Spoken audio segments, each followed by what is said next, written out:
So welcome aboard, everybody. My name is Doobyis. This is Fly in Formation.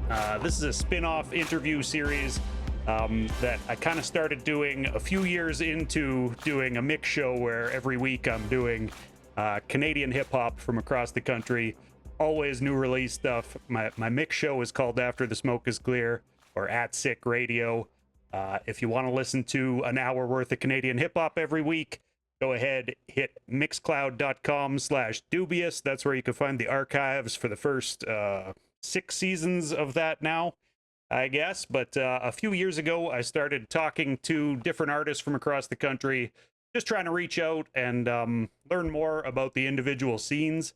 So, you know, if anybody in each individual scene across the country knows who's who and what's dope in each different city, it's going to be the artists themselves. So, as well as, of course, learning more about each artist and their music, I've been digging more into, you know, the history of Canadian hip-hop and each individual scene across the country, and doing my best to just share that knowledge with other artists and with fans from across the country. So today, joining me is a Vancouver-based MC, very prolific. Dude, you've got more music on Spotify from the past decade than I think maybe almost any artist I've talked to.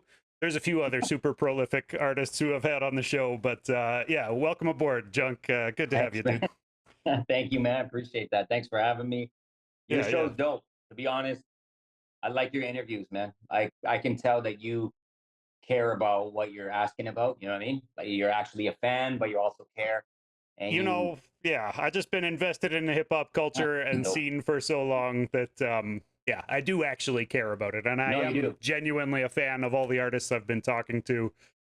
That's something I'm proud to say, is that like 107 interviews in, I still haven't talked to anybody just for the sake of, like, you know, people reaching out asking me to talk to them. I've turned down quite a few of those.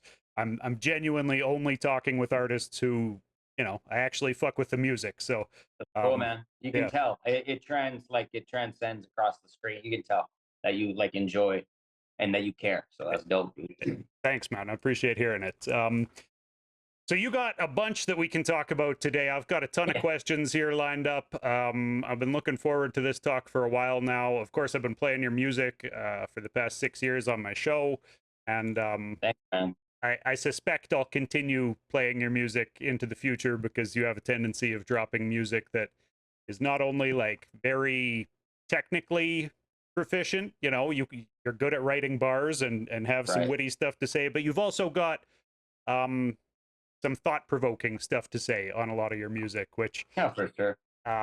you know, it isn't across the board with all artists. There's a lot of guys who can rap their asses off and come up with punchlines and, you know, do technical word plays and stuff, but really when you boil it down, they're not talking about a lot. They're just kind of saying, well, they're I'm the telling a bunch best. of poor people Yeah. how rich they are, right?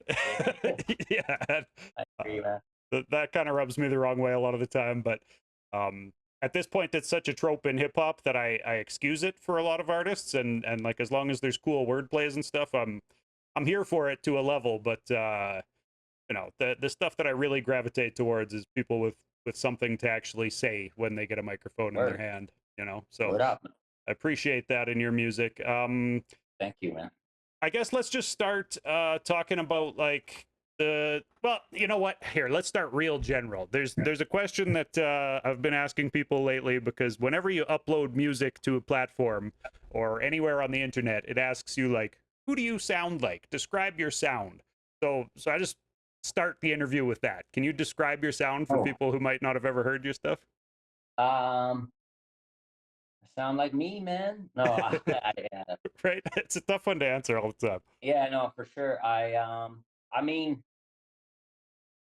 man, yeah, I'm a mixture of all the artists that I like, you know. So Yeah. I probably would sound a little bit like, I mean, obviously the go-to is people are, oh, you sound like Eminem, you know, it's like a white rapper shit, but it's like those inner multi-syllabic rhyme schemes obviously was huge for me. I was listening to M early on. Right. You know, I started writing raps before I even knew who Eminem was, to be honest. I'm dating myself, you know what I mean? I was writing raps before Eminem and recording and shit. But huge influence on me, of course. Yeah, You know, yeah. technical standpoint for sure. But if you'd like tapped into my music now, I'd probably say like a little bit of maybe a little bit of Cole, a little bit of Logic. Even though I'm not like a fan of Logic, but he's technically gifted, really good. But a lot of people give me that similarity. I mean, there's some technical abilities in there. Hello, yeah, Yeah. man, that's a really hard question. That's a general question, but I can barely answer it. I don't know, man. That's why I like asking people that one, because it's Tough, a tough one to put into words, right? Describe tough. yourself. Yeah. I think I Um, just like give you the three that people usually give to me, attribute to me. You know what I mean? Like a little bit of Eminem, Logic, J. Cole, maybe. yeah, I hear it. That makes You sense. know? I think Yeah. that checks out. Um, Some. Yeah. Anyways. yeah, yeah. So with your two new projects here, that you've dropped here in 2025 already, there was No Water in Hell Volume 2 dropped, I think, mid-April, and Yeah. then just more recently you've dropped an EP, which is the fourth in a series with Starkore. Yeah. So I guess let's start talking about that one with Together in Pieces Part 4 with Starkore. So it, like I said, it's Part 4. The first three all dropped in 2019, from what I Yeah. could see online there. You're Um, good, man. Yeah. yeah, Yeah. You got yeah, right. So what's up with the 6 year gap? it. Did I you don't know, man. decide consciously to reach out and start working with different producers for a bit, or just the way things lined up? It just yeah. I don't really proactively seek to do anything necessarily in such a calculated manner. Like 2019, I was just like, yo, I want to do. I want to. I felt like just demonstrating my love and ability to be able to do any style. So like the imperative one was part one was more gritty, Griselda-ish, if you may, you know what I mean? Then the Starcore one was part two, which was like super. The other one was like stripped down and bare like Wu-Tang gritty shit. And then the second one was very produced, overproduced, not in a bad way, just meant very, very like layered and crazy things going on. Yeah. And then the third one was a blend of both and more like new age and melodic and wavy. So that was a calculated thing for me to do. I wanted to work with one producer in each to showcase my ability to like do what I do in that pocket of particular brand of hip hop, meanwhile keeping my integrity, you know, and just spitting what I do. And then yeah, I don't know why there was a 6 year gap. I just did a lot of. I felt like I was just sitting in a garden at my dad's place last summer out in Italy, and Starcore. I was like, damn, I haven't worked with Starcore like on a project for a while, and kind of synchronous timing, he sent me some music, and I was like, man, this is amazing. I was like, this all sounds like it should be part of its own project. And then I don't know what happened, but I was like, man, I should just recontinue the Together in Pieces series and revisit it. So yeah, it just kind of happened like that. Just a natural thought, and I said, why not? It was a good idea, you know. So I How don't know if I'm going to carry it on. I might be get to 12 one year. I might just finish it after four. I have no clue. It's just like go with the flow. Yeah, that makes sense. So how long was the kind of process of putting that album together then? Was it something that came together after the release of No Water in Hell? No, like I said, it was last summer, so it would have been Oh yeah, summer I guess. Right. Yeah, 24. okay. Right. I was visiting my father lives in Italy, and I was just visiting him. He lives in a very rural little community, hella like Italian, low key. There's like 30 people in the small village, but good for thinking Yeah. and like clearing my mind and just analyzing life. And these beats just spoke to me, and I just wrote what I was like going through and feeling at that particular moment. And I just wanted to make music that was more pertaining to like my character, you know, like mid 30s. I'm an adult. I've done a lot of thinking. I've said a lot of stupid shit in my life. I've said a lot of good things in my life, and I just put it all into like that mentality into a little project, and it just fits so well together. So I wrote it sitting on a little broken plastic chair in a garden in northern Italy, Yeah. and then I recorded it, I don't know, a few months later, and I just let it sit there until I dropped it like last month or whatever. So yeah, because Okay. I have so many projects all the time. I always have 3 or 4 albums in the chamber, and then I kind of pick and choose whatever is fitting my mood at that particular moment. Like all No Water in Hell Volume 2 is kind of a darker experimental collaborative project, and it just fit the mood for coming right out of winter. You know what I mean? It was just like there's a little bit of light but it was still dark. So it was the perfect. I usually pick music seasonally. Is what I'm Okay. trying to say. Like whatever the mood of that season is, I that's kind of what I release. That makes Is- sense. So if you were working on both of those projects in tandem at the same time, That was, yeah. um, were there any Starkore beats that made it onto No Water in Hell, like that Yeah, you yeah, decided to yeah. put on there instead of on the EP? Yeah, yeah. And I wasn't even thinking about the EP. It just happened naturally to No Water in Hell, Volume 2. I think he did the joint Put 'em Up, which is a banger that I do live. Like that song I really made for the live experience. I like that song. The bars are dope. Yeah, But the hook is just like if you hear it, it's like, okay, like whatever. It's like a hype little song. But when I do it live, I wrote it with the intention for the live aspect. It goes nuts live, that joint. So some songs are just crazy live, and then they're cool on the record, but they don't hit as hard as live, and vice versa. You know what I mean? Some songs are amazing on record, and they don't hit as hard live. But yeah. And then sure. another one he did, "I'm the One," featuring Cameron James, who's a crazy, amazing singer vocalist from Kelowna. So I lived there for about a year. Okay. Like a year and a half ago, I lived there. I moved from Vancouver to Kelowna. I was dating a girl there at the time, and we just spent some time out there and met this kid, a couple other dope artists from out there, and yeah, we ended up tracking that joint together. So Starkore has two. Sorry, I kind of went off on a tangent, but yeah, I Starkore has two joints on that. I'm the One, and Put 'em Up on No Water in Hell Volume 2, and then boom, did the tip four basically. Yeah. Makes sense. Yeah. Okay. So was it a matter of kind of needing something that would be good live on No Water in Hell, or what was it that made you decide to put those instead of on the Starkore project, and have a 6-track Starkore project to put them on No Water in Hell instead? Good question. To be honest, the No Water in Hell, just to like reiterate, I mean, the No Water in Hell projects are songs that I do individually. I go to the studio. I used to come super prepared, 10 songs written, versus hooks, and then record them all in a day or two. Right. Now, with the luxury of working out of a studio in Vancouver called the Back End Recording, that during COVID I actually like helped build with my hands. I used to do That's flooring, so I like laid the floors. We did the trim, built a studio, physically built it, that's and Freelance Flint's place, right? Like in the Freelance Flint, yeah, back of his yeah, place. yeah, Yeah. for sure, for sure. Freelance Flint, IR Evans, the Money Hungry crew, Back End, shout out to them. Right.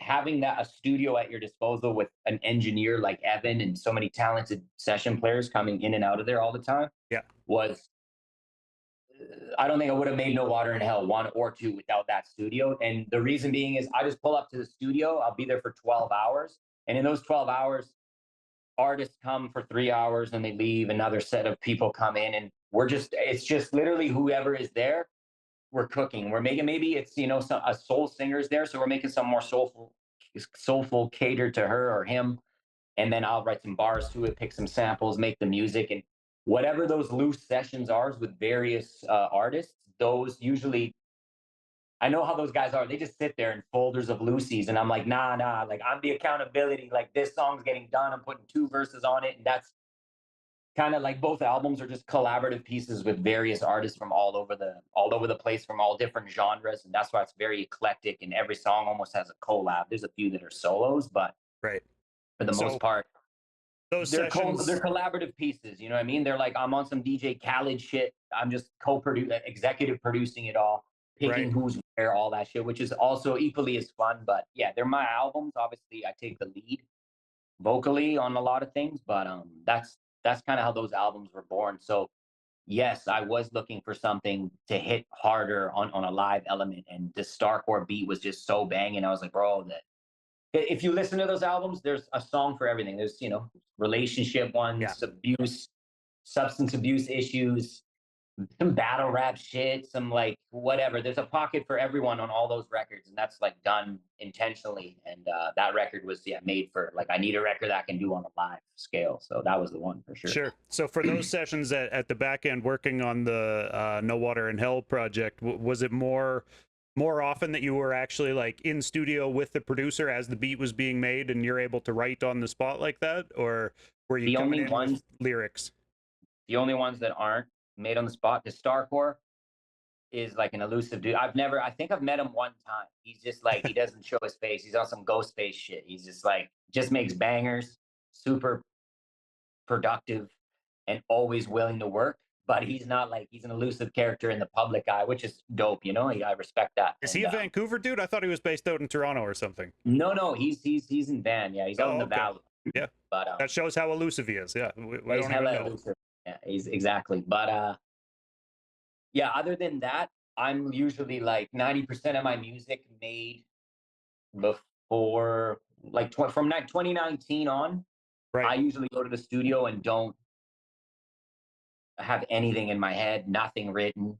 I'll go to the studio and just whatever producer's there. A lot of it is IR Evan. Me and IR Evan have made like 50, 60 records in the last few years since we locked up with the back end recording. But Yeah. I'll go there. He'll be playing a sample or some sound. Yo, what is this sound?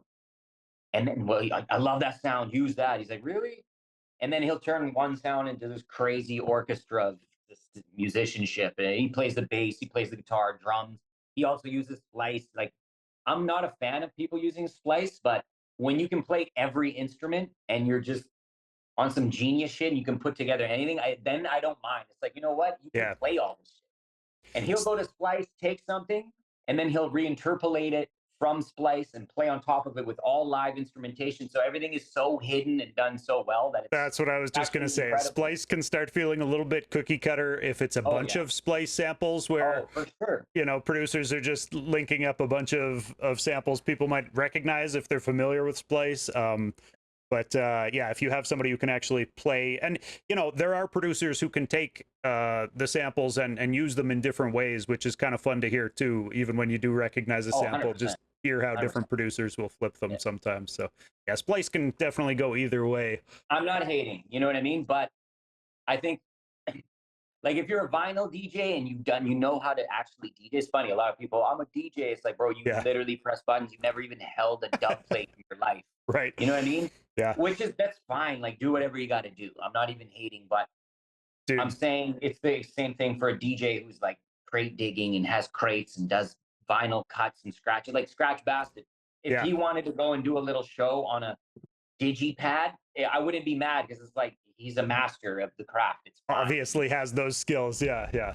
No, that's something like I am officially a DJ because I have a radio show that's airs twice weekly. And like, you know, I mess around with my little DJ controller and try to do some blends or whatever. But like, I've been around too many guys like, you know, my homie DJ Dice, who sometimes does blends on the show, or Baggy Lean, or, you know, Scene Scratch Bastard and stuff like that, where those are real DJs to me. So I still don't call myself a DJ. A lot of the time I say that and people say, no, you're a DJ, don't fucking cut yourself down or whatever. But it's like, no, I'm an MC who like dabbles a little bit in DJing because I got offered a radio show, basically, was how that came together. But yeah, I couldn't turn down the radio show because I knew too many guys who make dope music who I'd like to get out to a wider audience. So it was like, sure, I'll take a cosign from the FM station here. And you know, the emphasis is always on the online push because I think radio is a dying market, obviously. But you know, it's been fun, the learning curve for DJing, anyways. But I definitely hear you. There's a wide range of what people consider DJs at this point.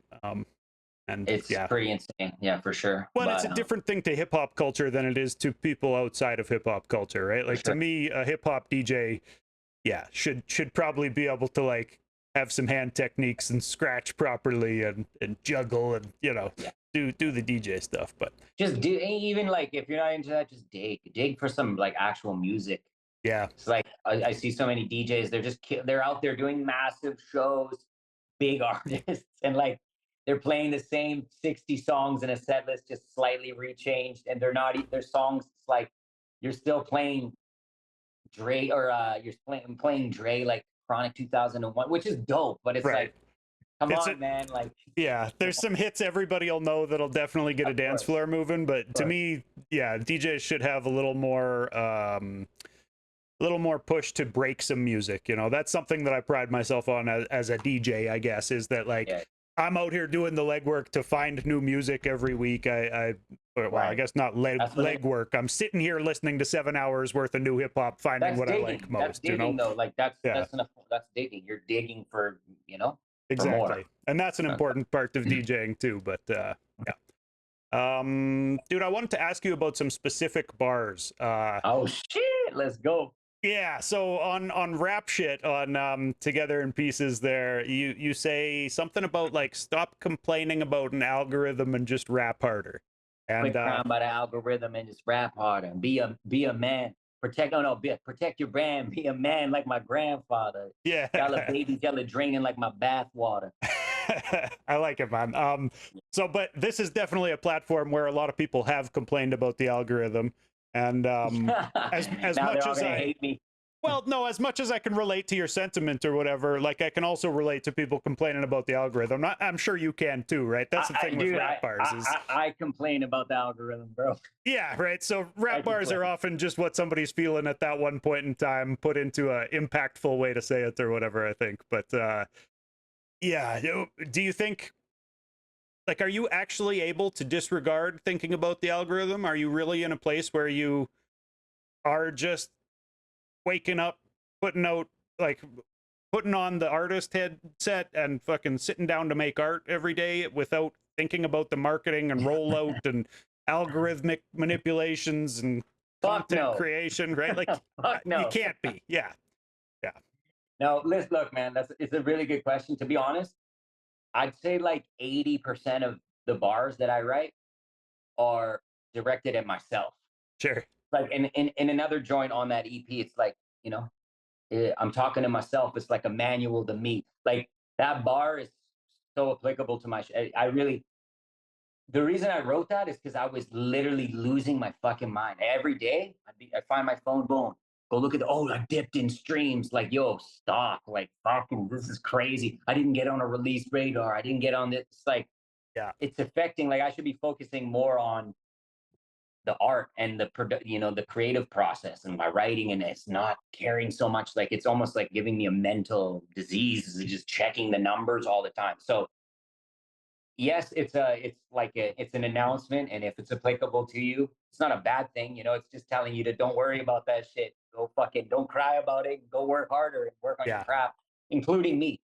You know what I mean? But I see also a lot of people always complaining, like they're spending more time and energy on caring about the algorithm not favoring them. And I just like, and sometimes I check out a lot of their music too, and I'm just like, man, it's like your music's not even good though.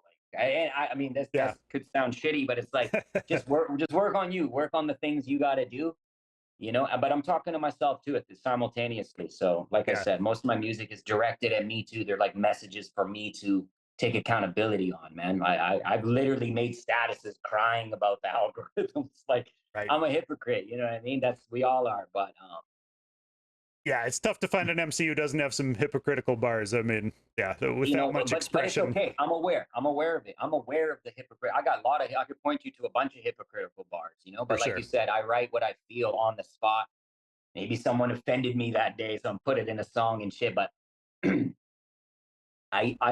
be honest with you, 80% of my existence is like I wake up hard, fuck the numbers, fuck all that shit. Like I really try really hard to just think about that. Obviously, the reason why I care about an algorithm is because it pays me, right? Like obviously if Yeah. the algo goes high, that means my stream, I'm talking about streams and views. If they're the higher they go, the more money I get every month from streaming checks, right? So of course, and that's gonna like better my life and make me more financially stable. Do I care about that? Of course. But You got I'm to. also Yeah. an artist. I'm an artist who cares about the art more than anything. So yeah, it's a wild paradox, but so it's to me and it's to others. Yeah, just quit crying, including me. You know what I mean? So I it's a good think that's question good though. advice. And I think, artists, a lot of them should focus on just put out more music, just drop more stuff, keep working on your craft, keep dropping it, and worry less about the algorithm. And I can say that because I'm in a seat where I just don't give a fuck about the numbers at this point. Like That's dope. if I was worried about numbers on this podcast, I would have quit, 75 episodes ago. But like really it's not about that for me. Like I chop clips and I try to find a clip that like, yeah, maybe this one will go well on Instagram, but like that's Of about course. the extent of it, right? Like Yeah. because to me this is more about genuinely just connecting with other artists, No, for sure. and kind of figuring out the craft, right? Figuring out what's best practice and sharing it with the world for other artists who are trying to figure out the same shit, basically. That's blessed, bro. Yeah, That's man. actually, I agree. I'll add one more thing to that. I just Sure. think it's like, um, fucking, now I forgot my train of thought, man. Yeah, I just find like, cha- it's also just not healthy. You know what I mean? Mm, It's almost like diverting the energy. It's like Russ said some shit not so long ago where he's saying Spotify should remove the stream count, yeah. and I agree because even me, I'll do the tendency, which is whack. I'll go see someone, and subconsciously it's like, oh, this person has like 300 monthlies, and then Right. like, but I don't listen to it because it's not liked by the masses. Man, I used to burn CDs from like Slug, Atmosphere, and Aesop Rock. There were no charts for these guys. I used to burn their discs off the internet and listen to them Right. just because other people were checking them out. There was no numbers. It was just I liked the music that people were showing me of there, so I went and got it. You know what I mean? That's the sad part. So it's like fuck the algorithm. Like who cares if a guy's got 100 billion streams or 100? If you like the music and get it, you know what I mean? Support them. Well, and on So top it's of all what you tied just to said that there, too. man, like about there being no numbers, it used to be cool to be onto something before the rest of the crowd was, right? And like Yeah, be the bro. person like showing it to people. And you know, Facts. I got that to a high extent because I was in small Yeah. town Alberta growing up, so it was like Right. nobody was paying attention to hip hop beyond like, you know, Eminem and Dre or whatever. Like Yeah. Yeah. you didn't have to go very deep to put on some CD and have people go like, "What is this?" You know, Right. it'd be like 40 Days and 40 Nights by Exhibit or something, and like, Hard you album. know, they'd be have their mind blown by like how dope dude is or whatever. But And yeah, that feeling of showing somebody that music is like one of the most special feelings in the world, bro. Like, right. And I chase that re- dragon every week on Atsic, man. Like trying to show people dope shit every that's week. dope. Yeah, That's yeah. dope. So That's cool, man. Yeah. No, I agree. So, I think that that's something that more people should try to shrug off. And sometimes I'll say it on social media too, is just like, oh, you only like music that the billionaires tell you to like yeah, that yeah, was yeah. cool. No, really? Come on. But yeah, Which, and that doesn't mean that shit is, dude. I listen to Drake. I listen to Kendrick. This is yeah, yeah, billionaire shit. You know, billionaires telling you to listen. Billionaires themselves. Drake close. I don't know, but yeah. that doesn't mean that people that are like rich and wealthy can't make dope music. I'm just saying, if you like something, like it. Don't look at what the metrics are. You know what I I mean? It's just agree, enjoy it 100%. Listen to music with your ears, and you know, less in with your your heart. eyes, looking at numbers or whatever, right? Facts. So Word. on that same track, dude, there was another bar I wanted to ask you about. You say punchlines won't get you anywhere, like your car's dead, and Shit. that was kind of sentiment that I touched on when I, you know, was talking just in the intro about your music, that it tends to be something a little bit deeper than just like Right. the braggadocio rap that we're all used to hearing over the years. But Mhm. do you think mainstream hip hop is like ready to move more in a kind of direction where people are It's saying there. things we haven't been hearing for 30 years? Because there are artists doing it, right? Like Oh yeah. Russ No, there and there the is. There. Russell, and there's some more indie flavored stuff that's kind of going mainstream at this Mhm. point. Um, Mhm. and I think what you said about like famous people, if you're rich, you can still make good art. There are Oh yeah. still some unicorn Of artists who course. manage to cross over and maintain artistic integrity or whatever. But Yeah. um, yeah, do you think that hip hop's ready for more of that at this point? I think hip hop is in a great place, to be honest. People are always like hip hop's garbage. It's like I think every I think it's really great. There's some amazing artists out there. There's so many crazy dope Canadian rappers. Just Yeah, segue like insane, rich pool of amazing rappers in Canada, MCs. Um, yeah, that I mean, yeah, hip hop is turning into more. I don't know, man. I mean, you got the Kendricks and the Coles. I mean, that's elite stuff right there. You know what I mean? Those yeah. those are elite Those are the punchlines. unicorns. Yeah, Those are the they get to unicorns. be Yeah, selling obviously millions. using Yeah, that's crazy. I mean, yeah, those are like incredible people. But that line was really about I'm just saying, like, I think we're in an era where people are really expressing their feelings more and it's cool. Like back in the I'm not saying it's not cool, like storytelling, but with more like self-analytical and self-aware and just more like progressive awareness, self-awareness, self-love. And I think that's more prevalent in hip hop today, you know what I mean, with artists like I just mentioned, but also with so many artists, like I said, underground artists in Canada, For sure. myself included. Sure, just the reason I say things like that, like I come from battle rap, so for the first 10 years, all my shit was just aggressive. Like I'm the shit. It's braggadocious, but because I was coming from that, so my mentality was trained to just cut people, attack, Yeah. which is dope because that's how I got my credibility in the beginning as a battle rapper. But it was just it's festered in my music, and it just I after a while listening to my own shit, like I hear my old stuff, the really old stuff, a couple songs that had leaked through the cracks that were a little more profound. But I'm just like, man, I'm not saying anything. I'm just rapping about rapping and having dope punchlines. But the punchline ultimately, if you break it down, it's about how dope I am at rapping. It's a metaphor of like I'm Right. so ill, or like Yeah. my team's the illest, which is like after a while it just gets tiresome. So I'm just like, punchlines will get you nowhere. Like they only get you so far. Yeah. This guy's a punchline rapper, cool, but then what? Let me. You can't relate to that. You know who relates to punchlines is other rappers. Right. Rappers like punchlines. That's why guys that are heavy on the punchlines go to their show. There's 30 dudes and one girl. You know what I mean? It's like Yeah. Yeah. you I need more substance in my life. I love that shit. I still watch battle raps.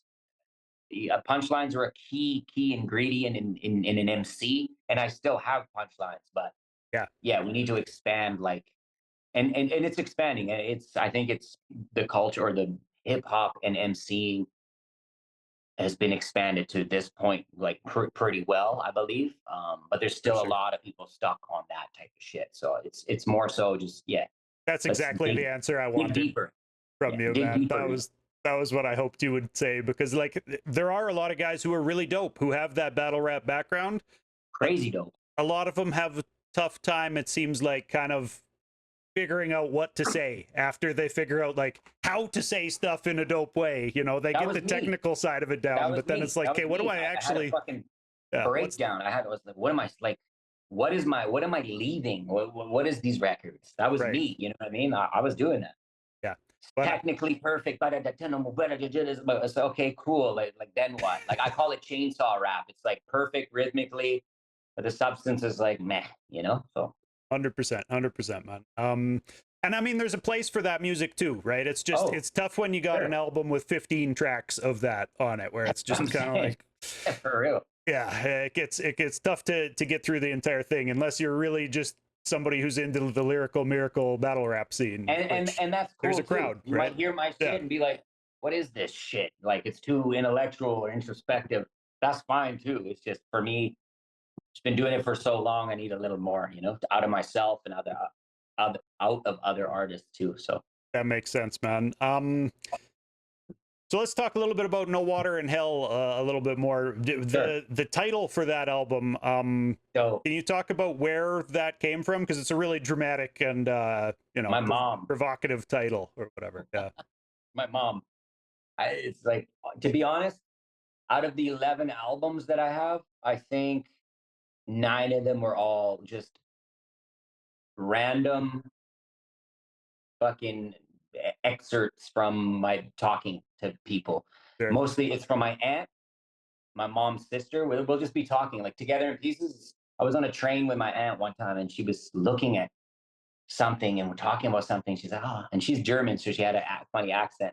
She said something about being together in pieces. And I'm like, boom, I'm using that as a Yeah. title. My The, mom the actually came up language with barrier can go towards like different turns of perfect, phrase too, right? Because people in perfect. different languages Yeah, will for say sure. things differently. Yeah. No, my mom came up with No Water in Hell. I don't know what was going on. We were having some conversation, some funny conversation. Maybe about believing in, in heaven and hell, like Bible stuff. I don't. We're having Okay. one of those conversations. I don't really recall anymore, but I was and guessing just because of your BC heritage that it might have been while everything was burning down, as it no, tends to no, do it every wasn't. summer, looking out at the Yeah, that's burning facts. Though. mountainsides or whatever. That's facts. No, it was just a conversation. My mother ended up saying that at some point. Like, well, I guess there's no water in hell then. And I'm like, no water in hell. That's hard. And I write it down, and then I'm like, boom, I just turned it into this thing. She laughs, and whenever she's like, we actually joke now. She's like, hey, when we're having this conversation, you're not going to use this in like lyrics or album titles. I'm like, why not? This shit's dope. People enjoy it. It's where I get my inspiration from. Yeah, no, I think that's where a lot of MCs get inspiration from, right? Is different conversations and things you hear Yeah. somebody say that you think, oh, a rhyme pops into your mind or whatever for a Oh yeah. bar coming after the sentence somebody just said or whatever. Yeah. Um, Yeah, it wasn't, to be honest, I wish I could have given you a more profound answer, but I hey, think the album and what we're saying, all the artists, the lyrics and the subject matter of both of those albums are it's quite profound stuff yeah, um, on many of the records. So the depth comes from the actual content inside. But yeah, the title actually just came from a funny conversation, but then it turned into something pretty cool, pretty deep. I mean, it's fitting. The world seems to be in a pretty bleak place Oh, trust me, I at know it's times. very So yeah. Uh, um, I saw when you released the album in the first place, you released it saying like, "Here's an album worth of art rap that I made," and right. art rap is a term that I've used before to describe Okay. like some of the indie rappers' music who I play on after the smoke is clear, and like Yeah. I I I mean I can see how what you're saying is true that it is art rap, but it's Yeah. also a lot more polished and I don't know crossover possible or something like Right. it sounds Sure. like it's a mainstream sounding art rap compared to a lot of art rap where it's like okay this guy really doesn't give a fuck about Yeah. trying to sound mainstream at all. He's like out here making weird noises over weird beats and Yeah. you know, and that can be art rap too, but can you kind of talk about what you think makes your music art rap compared to you know some other people doing it? Yeah. It's the layers to me. I like I'm not saying that I'm unique in this, but to me, when I look at a painting, you can look at a painting and be like, what is this about? And then it's someone breaks it down for you and you under the layers in it. So he used this blue because of this particular reason. This red is here and that child. So my stuff is like you can take it in and be like, okay, that's dope. That sounds cool. But then I really pride myself on multiple meanings beyond everything. Like every song has at least three or four meanings to me personally, and then people can pick out their own meanings. And so to me, art rap is like I sure I call my shit art rap. I do artsy shit, and I rap is like my new slogan, just because I enjoy paint. I enjoy paintings, looking Okay. at them, like devouring them, studying them. Do you paint Um, yourself? you know what? I wouldn't call myself a painter, but yeah, but I'm not putting it out to the public. It's Sure. not ready yet. Maybe in 30 years, and maybe never. I don't know. But to me, I treat I see my music the way I feel when I look at paintings. You know what I mean? So it's like they're very layered, and sometimes I layer them so deeply that no one will ever get them, and they mostly don't. The shit Yeah. that I'm saying, or there's like hidden samples that you can barely hear that I put in there. A few people have picked up on them. There's weird little shit in there that I do just for me, and that's why I call it art rap. Like I really do it for me mostly. The shit is like hidden little meanings and hidden sounds and things and samples. And also the fact that I don't know if you've noticed, but in the last like couple years, all my art, all my covers are all actual like paintings or sculptures by my friend Craig Gower Yeah. on Instagram. He's crazy. He has an art gallery, Natote Art Gallery of New Brunswick. We used to make music together like 20 plus years ago. He was like started with me back in the day, Nelson, BC. Did he rap But too, or what did he do he never musically? rapped. He produced. He produced. Okay. He went by Dark One. We actually did my first solo album ever called Radio So, which is fucking horrible. Me, like I'm not a good rapper on it. It was okay, but it was like over 20 years ago. But Sure. it's just writing in the booth, living on a couch, writing every day was part of my progression. So it was cool. But we linked up again just a couple years ago. We were really tight, and then there was kind of a gap for almost 15 years or so. And he just decided to pursue painting and got really into it. And he's incredible at it. Should check out some of his work. Shout out to Craig Gower. But yeah, now everything that I do is visually represented with his art, and it's all unique art, full big paintings. Like most of the covers of all my singles and albums, they've been purchased. Big 6 by 6 foot paintings. Like we do raffles every time I drop an album. We will do a raffle, or he made a sink, No Water in Hell. It was a 600-pound sink. I was just gonna ask if that was him. I remember We seeing sold that. it, yeah, and he sold it. He fucking sold the sink. The shit was like 600 pounds or something. It was crazy. He found it Yeah. in an alley. He turned it into this crazy art piece. So the music is layered, which is like an aspect of an artistic element. And then I also just love art, and I'm just all my music is tied together with visual representation now with like live art as well. So Can I ask you, do you think it'd be possible to do that, like selling the artwork thing, uh, if your homie didn't have an art gallery in Vancouver? Like, are they selling through his gallery, or are they he doesn't. selling It's not through in Vancouver. social media? It's in New Brunswick. Oh, in New Brunswick. Okay, Yeah, wrong yeah, coast. Yeah. Yeah. What was the question again? Like, Well, you like, don't think? are they selling through his gallery, or like, are you they selling through your social media posts and No, stuff? they're Like, selling. They're selling through his gallery. Like we okay, did. I did one show at his gallery and like introduced the piece. And then that was 8 months before the album came out. So then when we dropped the album, we did a social media campaign saying, "Yo, like for the diehard fans, if you want to own the cover, yeah. there's only one made of this single or the album cover. First person to offer or bid," or we did an auction one time, and it was they all sold like really quick. So It's smart. It's like a real life NFT or whatever. Like when NFTs, people were trying to exactly push it. those, and Yeah. yeah, the Wu-Tang like single album or whatever shit. The most expensive album in the world. Yeah, right. It's along those same lines of thinking that like Yeah. if you really want the collector piece, Yeah. shell out the cash for it. That's smart though. It's it. And that's so yeah, like of course I'm not on some like Ant Soul from Anticon or like which is like you can define that more art rap, you know what I mean? Which I also like. I love that shit. I was a big fan of what was it? Selling live or no selling what was it? Selling live humans? Something Selling like live that. water? Yeah. Yeah. Yeah. Anyways, I don't know. it's How crazy about nerdy art rap shit, but yeah. yeah, word. I wanted to ask you about like, was there a deluxe version of No Water Volume 2? Because I feel like there was for number 1, wasn't there? And I wanted to ask about like, what's the strategy behind dropping an album and then dropping another like re-up for it as a deluxe version? Um Again, kind of to go back on the algorithm thing. Be honest, I just wanted to try it. I just said, "Fuck, man, why are people doing this?" And then I just did some research. I was like, "What is it? 100,000 songs come out every day?" Yeah, 120, So, I think, hit Spotify, 120K. which is crazy. It goes up every day. Yeah, So it's I was like, climbing. "How am I going to keep?" I'm an indie artist with my marketing dollars are my money. It's anything I pay for is coming out of my pocket. So like, Yeah, how can I make an album live a little longer? So obviously you drop singles, videos, you social media, a little bit of marketing here and there as you can, maybe some targeted ads, which I don't even do because I just don't believe in them, or maybe I'm just not good at them. But so I figured, how can I keep promoting this album? Like I don't want it to die after a week, So like a couple months later, I added 4 more songs to it and re-uploaded it as a deluxe.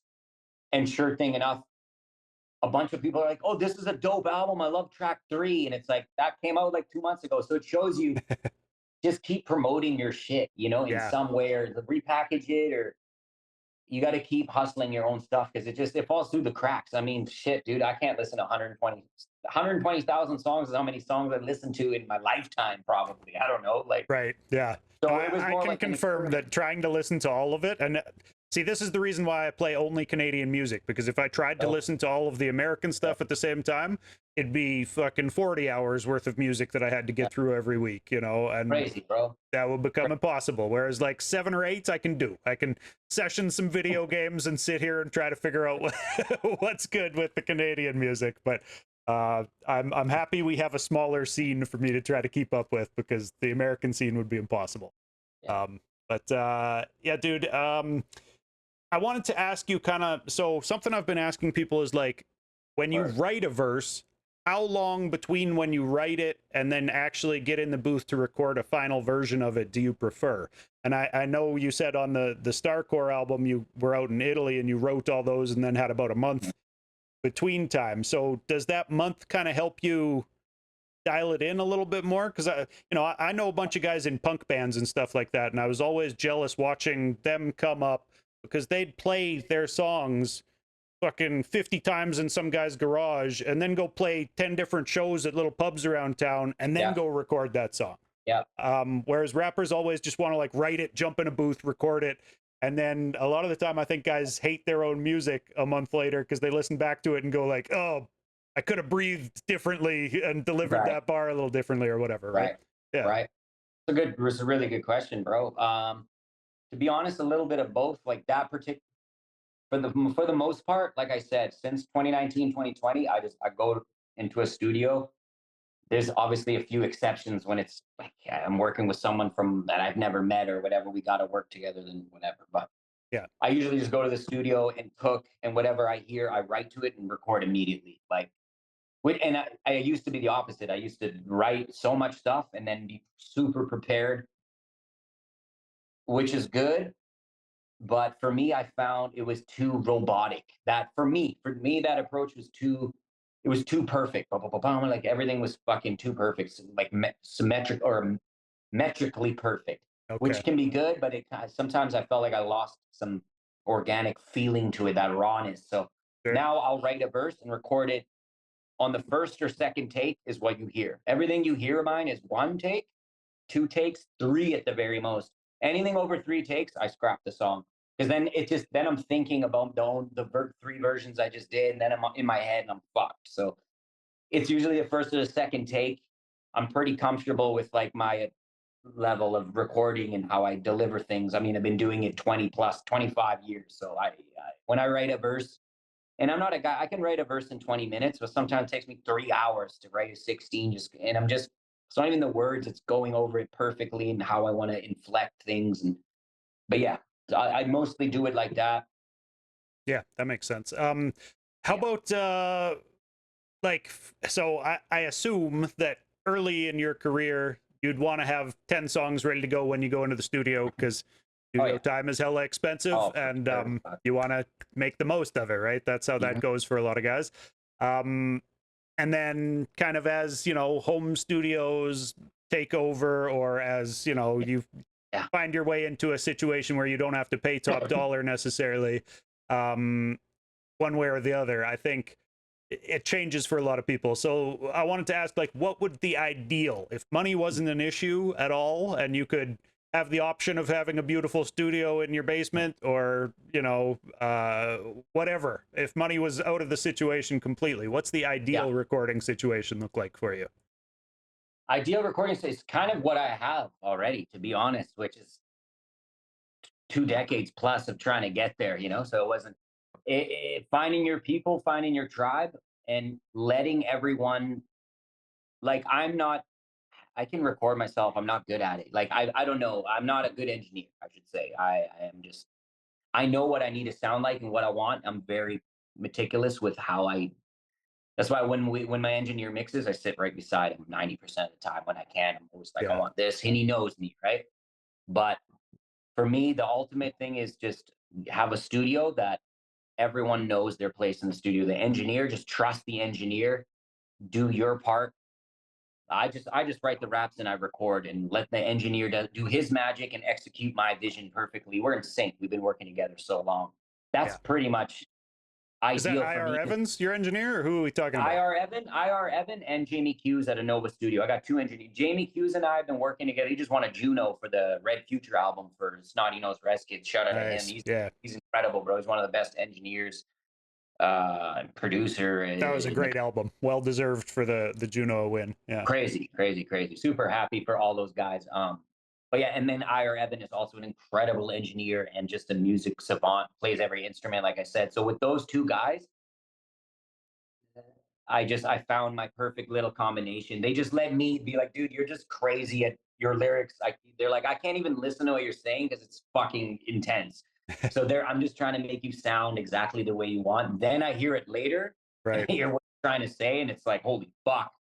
So everyone is perfectly doing their job in perfect synchronicity, and that just makes like the best product for me. That's what I have is ideal for me. Just a couple Beautiful. engineers, and my engineers are both producers too, so they can also just produce the music while I'm there on the Yeah. spot. So it's like, Yeah. damn, I need a fucking I need a guitar here. I need a crazy bass line here. Boom, they'll pull out a bass and just add it right there. That's how perfect is that? When you're thinking of something, I can't play any instruments. You know, I play the drums a little bit back in the day, but Sure. when someone can lay something exactly how you want it or even better, or have all these dope musicians and artists and session players on speed dial. Yo, bro, I really need a guitar player today. Like 3 or 4 joints need crazy riffs. Boom, there in half an hour, laying crazy shit down. That to me is ideal. Yeah. And like, that's the essence of No Water in Hell again, not to, go back on it, but it was just letting people shine. Like, I got piano players, and trumpet players, and DJs, scratch masters, and D-Rec is just cutting it up, murdering things. And people doing bass lines. That's the beauty of doing collaborative music with people that are like just really good at what they do. That's super fun for me, man. Like it Hell takes yeah. the music into it. Yeah, yeah. When you get to stand back and watch elements come together that aren't coming from you Yeah. specifically, and it's perfect. That's a beautiful thing. So, yeah, super Dude, grateful for all these people. yeah, yeah. So I know that some artists hate it when as soon as they drop an album, they do an interview, and I'm gonna ask them about like what's coming next, and they're like, "I'm trying to promote the I love fucking it. last album," like let me talk about the last album. But you told me you have 2 more albums on the way that you're working on right now, so I wanted to I ask do. about that. Fuck it. What can you tell us about those? Hey, world exclusive. No, yo, I just told you I'm trying to promote my albums. Quit asking me these weird questions. No, that's cool, bro. I haven't even told is not I haven't told anyone. Not that I have this fucking huge demand to be on platforms to share my shit, but it's all good. I'm just blessed to be on any of them. Hey, I'm happy to the have next, these exclusives from Canadian rappers on this platform, man. Somebody's got to do I it. don't care. You're dope, dude. You're like a hip hop head. You know what I Yeah, mean? Which I appreciate. The next album, the next single, I just dropped that single with Quake Matthews, the remix, yeah, and that kind of ends the fucking tip four journey. I think July 20th, my next single comes out, and it's the first single off the next Junk and Hungry album. We used to be Northwest Division, now it's just Junk and Hungry. Northwest Division was the click, but it just made more sense to just use both our individual names. So we're dropping our first full length 11 track album late October. First single comes out July 20th, and the whole album is produced by Eng, who is Vancouver's elite soul traditional golden era kind of like sample producer in my opinion, and also his pen game. His punchlines are crazy. He's one of the dopest rapper producer combos in the country in my opinion. He's been that for a while, and that's our household crew, which is a crew out of Vancouver. If people yep. don't know, it's a bunch of us: Hungry, myself, Eng, so many to list, but those are like OGs.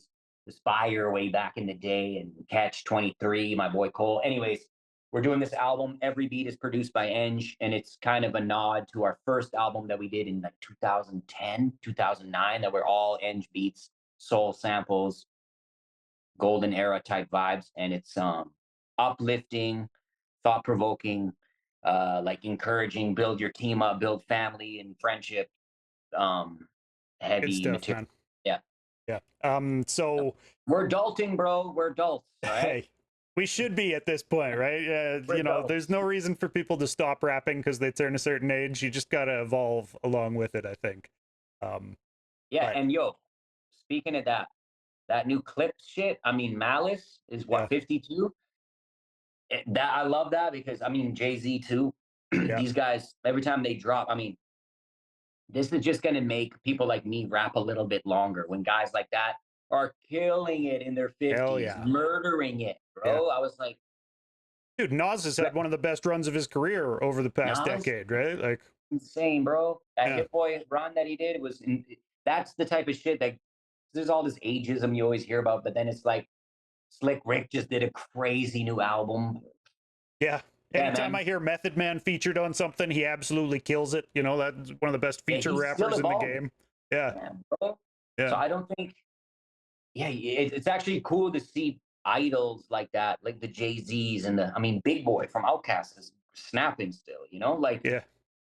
and it's okay. And they're saying deeper Speaking of stuff. Outcast, though, I do like when they keep rapping. I don't know if we all need to turn into flute players or not, No, but but I'm talking big boy. I was talking big boy. yeah, yeah, I hear you. Talking Yeah, big boy.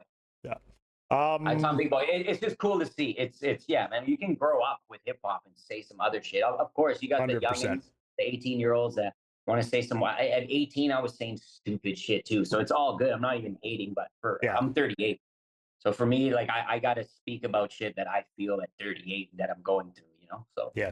Would you say your target audience has to grow with you, or are you still making music for a younger people? Because I feel like the younger rappers kind of have that younger yeah, audience yeah, locked yeah. down, right? They're You know saying what what, they man? want to hear. I really, I really thought that, but then this is gonna sound like weird and pompous, but like I have so many young people Yeah, write me all the time for just like life advice and shit, which is I'm like, man, my life. I try to give it to them, as honest as I possibly can. But there's a lot of young people that listen to the shit that I'm saying that are like, no, bro, like the things you're saying actually really make sense and make sense of my own situation for me to move forward. yeah, So they're when they say that to me, I feel like I need to keep doing this almost mentorship that I have with them, through music and through just like messaging people or phone calls if they need it.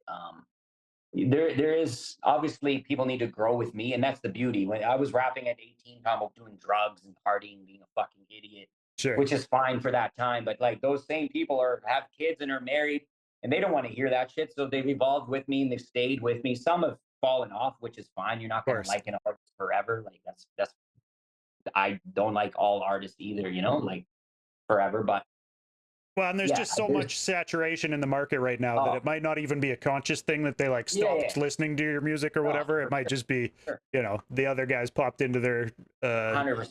100%. algorithm and that's who they're 100%. listening to. Yeah. But I got young people listening to me for sure, and like people that are interested. I mean, my music is a lot of the shit that I'm saying is like it makes you think type of stuff about your own situation. Yeah. So many different like ways that you could compare to things that I'm saying, and that's the whole point. It's more like message heavy music, to Yeah. make you think. For real, But man. yeah, The world needs more of it. Can we talk about I mean, and you say, oh, your life maybe isn't something that people should be asking for advice, no, I wasn't or even whatever, but it saying looks pretty good to me over here from the Canadian hip hop scene. You're back and forth that. across the ocean all the time doing shows in Europe and across Canada and I'm not complaining. No, no, yeah. for sure. A lot of hard Yeah. work. I'm in Berlin right now, actually. I'm about to head on, do some shows with Onyx. Just wrapped up the Mob Deep tour in March. Now I'm heading out with Onyx. Nice, man. Uh, Yeah, I was just going to Portugal. ask about the Right. European tour. So yeah, tell us about how that came Yeah, together. no, Or, I'm super happy. I came out here in December. I mean, I was born out here, so I got family out here and roots out here. And yeah, I just needed to disappear from Canada for a while just to create avoid. So honestly, bro, I read the 48 Laws of Power. Okay, I read this book. It can be, yeah. I mean, you got to be careful who reads that book, I guess. But for I me, listened to the audiobook and it's super, you can take it and become a super capitalist with it if you want to, but exactly. And me, yeah, I'm not that. But to me, what I got out of it is like to create value in your brand, which is me essentially. My music is. You can't be too accessible, and we're all on the internet all the time. But for me, it was I toured so much in Canada. I'm doing 50 shows a year in Canada. It's only yeah. 15 cities that are bigger, right? So I was doing a lot of little like towns of like 10,000 people. There's no one. 60 people come into a show.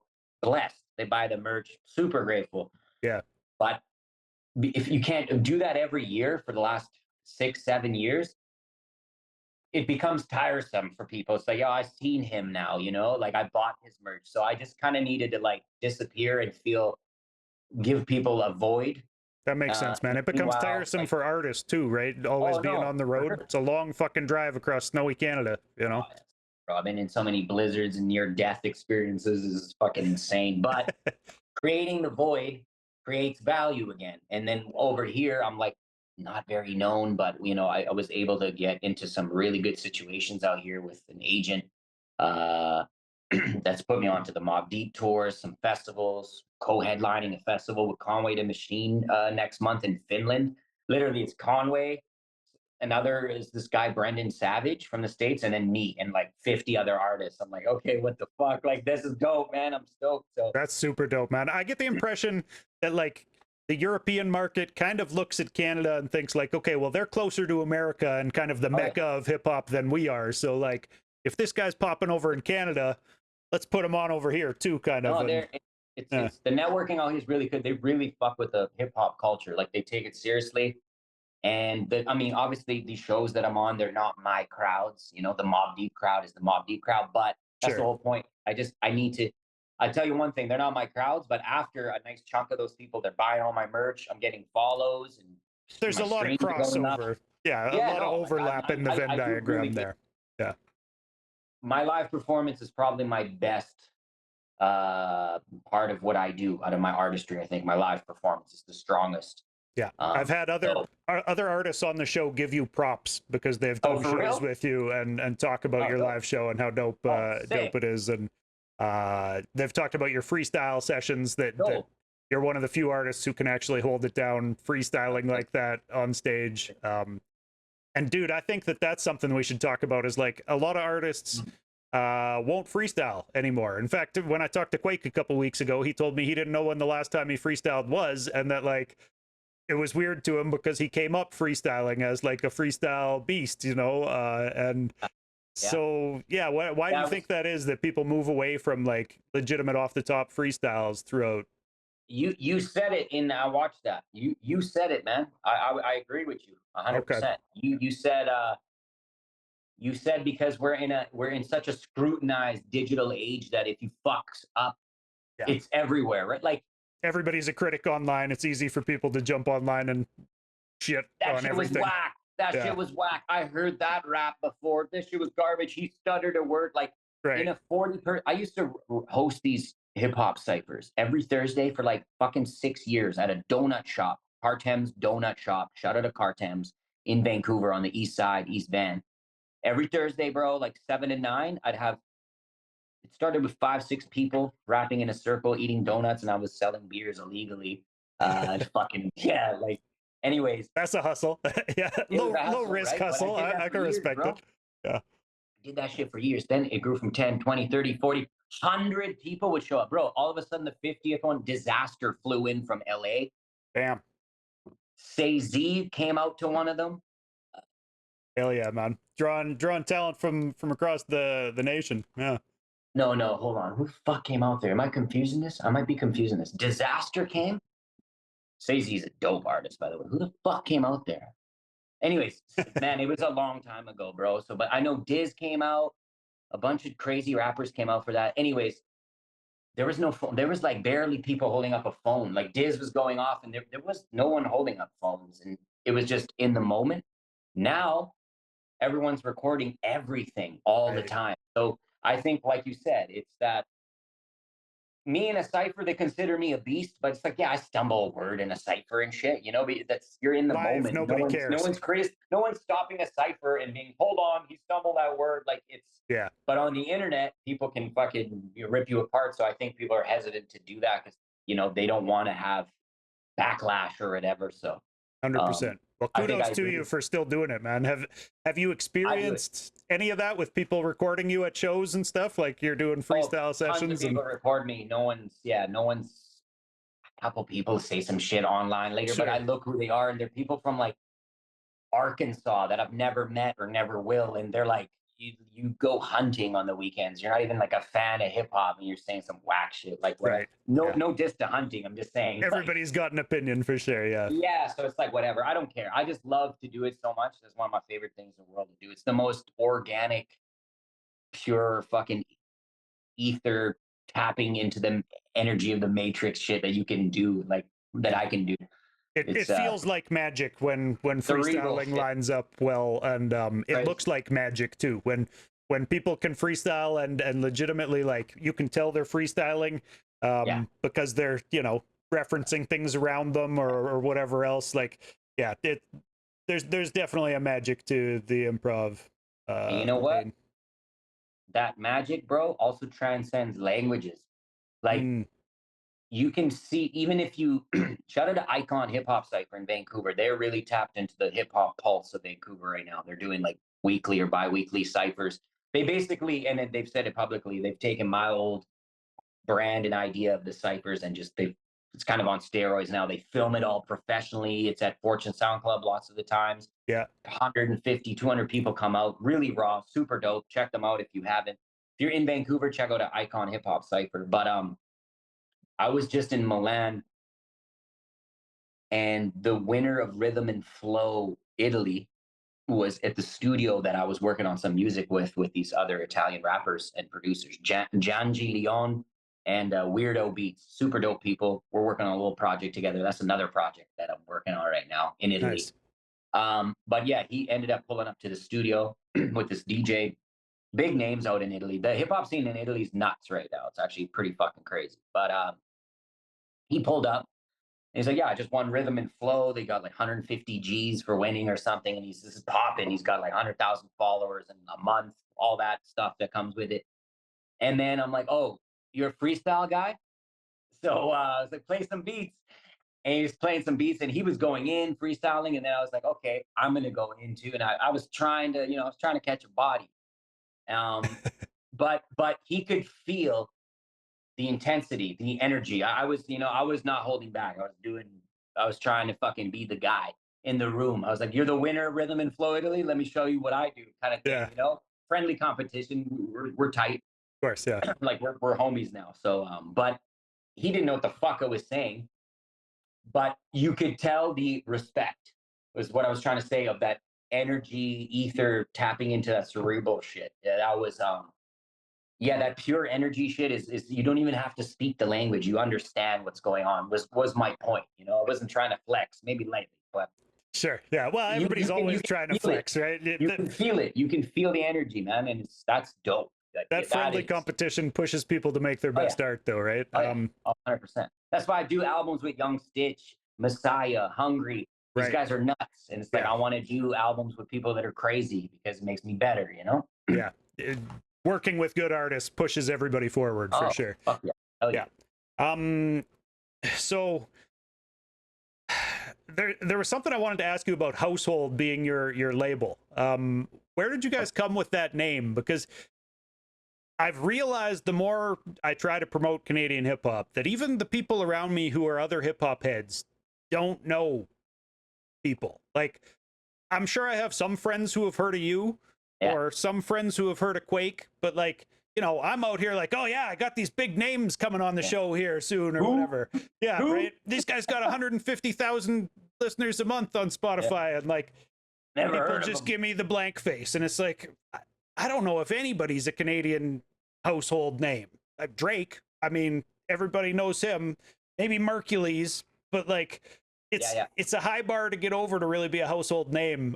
Is that like where you took the name from? Not at all, bro. It's household is actually like way more on a familial type of thing. It's like, if I had to break it down, it's a collective of like-minded individuals who share each other's resources and just help each other out on some brother sibling type shit. And we're all under one roof, and there's room for everybody. There can be hundreds of rooms or 20 rooms, right now, like there's like 20 or 30 of us that rep.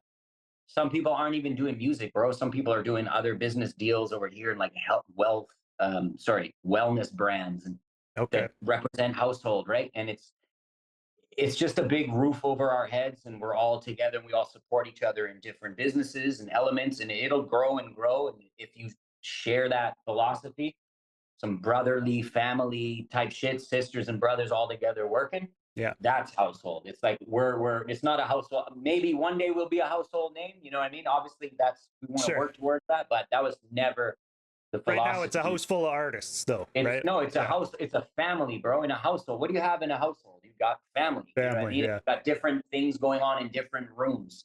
Over here, you got music. Over here, you got food. Over here, that's what it is. It's more so of a metaphor of like a family aspect of everybody together working under one roof. That's what household is. That makes a lot of sense. There was something you said on Threads that I told you yesterday I was going to ask you about. You said there's Oh, a difference between an MC and a rapper. And Hey, you didn't elaborate on it on Threads because, you know, we're I was only waiting allowed so for you. many characters. But so I completely agree that, Yeah. you know, there's a difference between an MC and a rapper. And that's a concept that was taught to me in the Gospel of Hip Hop. It's a book KRS-One put out, I don't know, around 2010, 2009, something like Right. that. So yeah, I just wanted to hear your take on the difference between an MC and a rapper and kind of ask, like, where did you get that idea from? Probably it's probably gonna be a similar answer. I haven't even read that book, but I'm Sure. assuming it's gonna be a similar Likely, yeah. answer. I mean, to me, bro, see, people are like, but that's there. It's like a rapper, an MC can be a rapper, but a guy that is just a rapper potentially can't just be an MC. But so for me, a rapper is like is a byproduct of MCing. It's the a guy on a stage rapping over 60, 70% of his own backing tracks, not really putting in a lot of energy into his stuff, but wearing, chains and just emulating what he sees to be a successful hip hop star Yeah. on the TV, on YouTube. That's a rapper to me. It's like playing a character, you know what I mean? Now, a lot of MCs are rapper. I'm a rapper, but I'm an MC first. I rap. But to me, a rapper that is just a rapper is a person that is like, yo, I'm gonna do this, make money, and I'll be rapping. But for me, it's a business, it's a brand. So Yeah. it's more the capitalistic. If I had to break it down, it's like being a rapper is like capitalism, and being an MC is a way of life. It's wisdom and knowledge, and actually teaching and guiding. Hence, KRS-One, teaching and guiding. You know what I mean? That's Yeah. more.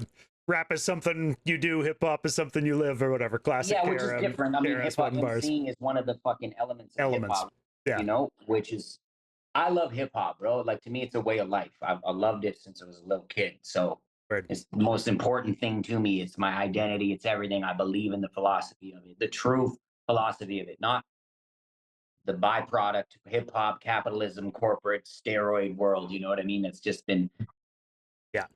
yeah, Dude, you know what I I mean? like that answer, and it's very closely aligned to what KRS-One talks about in the Gospel of Hip Hop. And I recommend this book to anybody who I got to read it. partakes in hip hop. It was definitely a good read, and for me, it takes a lot of different theories from a lot of different places and a lot of philosophy from a lot of different sources, Right. Including all the holy books and stuff, and right. brings it into one place and kind of relates it to hip hop and a more street life. But Nope. basically, they talk about the difference between rappers and MCs being that a rapper, like you said, is creating a product for the sake of capitalism to make money off of. Right. Whereas the MC tends to be speaking for a community. They're supposed to have a community backing them and be out there to uplift that community and not even necessarily uplift just the community, but also to put that community's thoughts onto a platform, to kind of represent that community. Yeah. Give them a voice. But So I'm also going to add, see, a rapper can just open up a fucking laptop, boom, download a program, write some shit, record, cool, put it out, yeah, make money off it on Spotify, whatever. MC is also like, I came up, bro, like, I had to fight my way to get into open mics, right. to hold a mic. I had to be ridiculed on how to hold a mic properly. For when I was young, oh shit, okay, don't cup the mic. Yeah. Which some motherfuckers do that shit still now. I had to learn to host open mic nights, enter open mic nights, park ciphers, freestyles, rap battles, written rap battles, on beats rap battles. That hunger and MCs, like that whole journey of being able to get to a stage or get into a studio to record, that hunger. Like an MC comes from the fucking working his way up to be, respected with the craft from all the areas that you need to, I think, hone.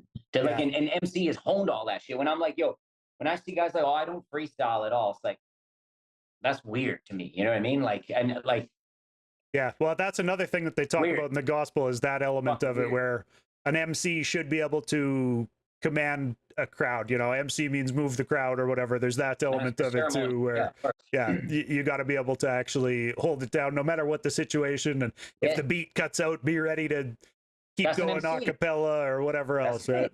Yeah, That's no. it. That's it. That's it. Yeah, for sure. Uh, 100%. right on, man. So another thing I saw you say on Threads, and this is Fucking Threads, that man. you're actually active on Threads is like a cheat code for me. You know, I appreciate artists who are out there saying things, and it always confuses me when MCs have nothing to say on platforms like Threads or, you know, Twitter or whatever, because it's like, all we do is say stuff. Shouldn't you have something to fucking say every once in a while? Like, give us an opinion. Saying shit on Threads, bro. I don't know why. I like Threads. I don't know why. I like Threads as well. The ability to just say, like, hide this comment from everyone. If some hater pops up and wants to argue about it, it's like, I don't have time to argue with you. I'm just gonna block you from everybody, and no one will ever see this again. And yeah, it just takes the air away from the trolls.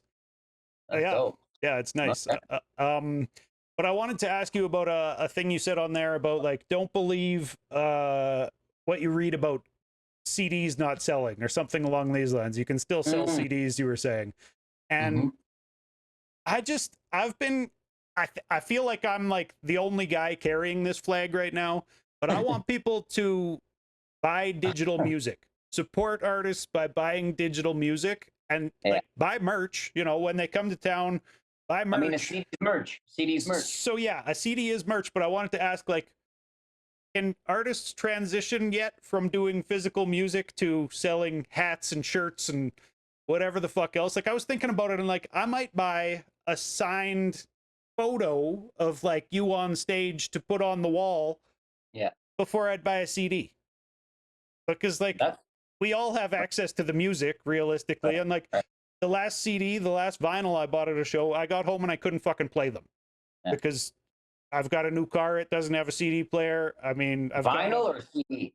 Either or, right? I bought one of each at the last show I was at because they didn't have T-shirts or anything. So you gotta buy a fucking vinyl player. I mean, well, I've got one. It's just not attached to speakers. You know, it's collecting dust because like it's just so much easier to listen to music off your phone, right? If I go to the gym, I'm not bringing my vinyl with me. Oh no, of course. I mean, I just feel like music it's not something you hold in your hands. Why do we pretend it is? You know? I mean, okay, number one, at a show, I mean, I sell 80% of them. I mean, a lot of those CDs, I made 100 copies. I've almost sold all of them online of No Water in Hell 2, because it was No Water in Hell Volume 1 and 2, plus the Radio Soap original pressing from 20 years ago. So it was like a package, 3 discs, 2 albums, Volume 1 and 2, all in one, with all original artwork with an alternate cover done by Craig Gower. Okay. So the value was high. Like as a notes a fan of junk, you know what I mean? It's like, okay, I gave them a value. It was $50. You get 3 albums.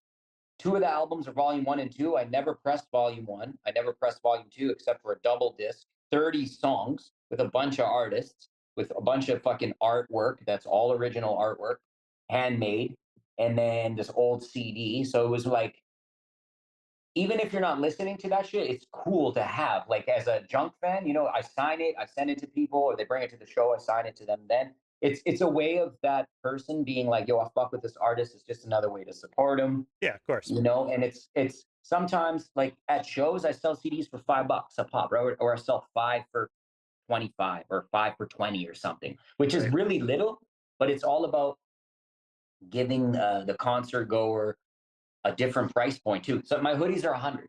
Some motherfuckers just spent $80 at the bar and they only have $20 left. So it's like, what can I get to support you? It's not even about what it is. It's supporting the artist. Like, make sure you give 100%. Them all a different price point. I sign it. It becomes an interaction. It becomes a moment with that fan. Like, yo, Junk is cool. He signed 5 of my albums. He said happy birthday on one of them. Yeah. That's just cool. Even if they don't have a CD player, you know what I mean? And a lot of the time, I like, still to this day, in Canada, I'm selling 15 to 20 to sometimes 30 records a night, CDs. And that's good, just for that interaction with the fan. You know what I mean? Some people really fuck with CDs still and just collect them. Yeah. Some fans hit me up, are like, yo, why didn't you press this fucking CD? I have all of them. You're just going to stop making CDs now? I got to continue the collection. I'm like, damn. All right. Dude.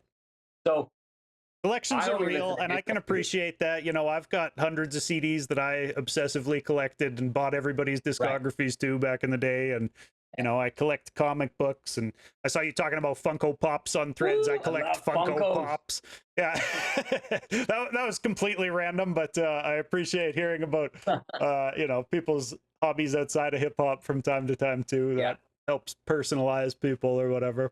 So I I love. understand the collecting thing, but yeah, I don't know. I feel like Thing is, you can buy my music digitally. It's not like that's the only thing I'm offering. Like all that shit that I'm talking about is all available digital.